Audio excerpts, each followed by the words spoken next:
최근 이란 최고 지도자의 사망과 함께 후계자를 정하기도 전에 최고위급 인사들이 공격받는 초유의 사태가 벌어졌습니다.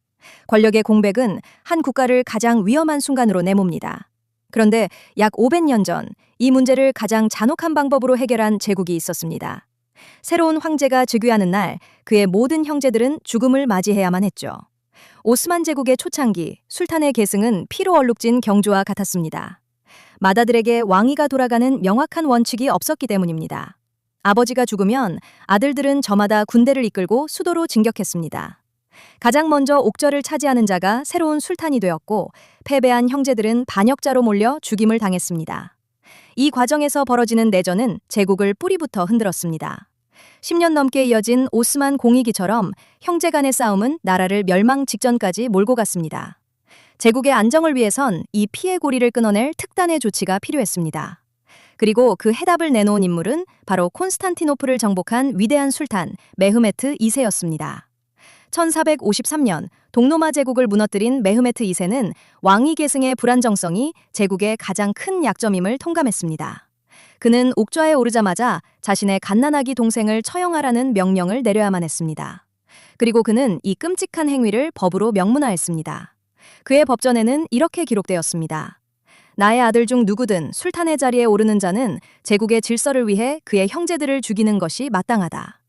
이른바 왕자 살해법. 이는 잠재적인 반란의 싹을 아예 잘라버리겠다는 극단적인 선언이었습니다. 새로운 술탄이 즉위하면 그의 첫 번째 임무는 피를 나눈 형제들을 모두 제거하는 것이었습니다. 왕족의 피를 흘려서는 안 된다는 전통에 따라 처형은 비단끈으로 목을 졸라 조용히 이루어졌습니다. 갓난아기부터 청년까지 예외는 없었습니다. 이 잔혹한 관행은 메흐메트 3세 시대의 절정에 달했습니다.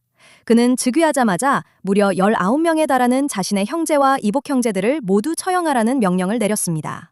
다음 날 19개의 작은 관들이 백성들의 애도 속에 궁궐을 빠져나갔습니다.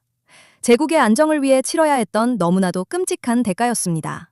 하지만 이 비정한 전통은 영원하지 않았습니다. 아흐메트 1세는 자신의 동생 무스타파를 죽이지 않고 대신 궁궐 안의 특별한 구역에 가두는 선택을 합니다.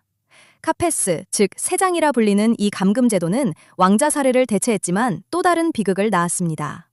평생을 궁에 갇혀 지낸 왕자들은 세상을 배울 기회도 통치를 익힐 경험도 없었습니다. 결과적으로 왕자 살해법은 약 150년간 오스만 제국의 내전을 막고 중앙 집권 체제를 강화하는 데 기여했습니다. 제국이 황금기를 누릴 수 있었던 배경에는 이 무자비한 안정보장책이 있었던 셈입니다. 하지만 유능했을지도 모를 수많은 왕자들이 희생되었고 제국은 도덕적으로 큰 상처를 입었습니다. 후대의 세장제도는 무능하고 정신적으로 불안정한 술탄들을 배출하며 제국의 쇠락을 재촉하는 원인이 되기도 했습니다. 안정을 위해 잔혹함을 택했던 제국은 인도주의를 택한 뒤 오히려 쇠락의 길을 걸은 것입니다. 권력의 속성이란 이토록 역설적입니다. 오늘날 이란에서 벌어지는 승계 위기는 지도자 한 명의 부재가 국가 전체를 어떻게 뒤흔들 수 있는지 생생하게 보여줍니다. 역사는 반복되지 않을지 몰라도 권력을 둘러싼 인간의 고민과 갈등은 시대를 넘어 계속되고 있습니다. 안정을 위한 대가는 과연 어디까지 정당화될 수 있을까요?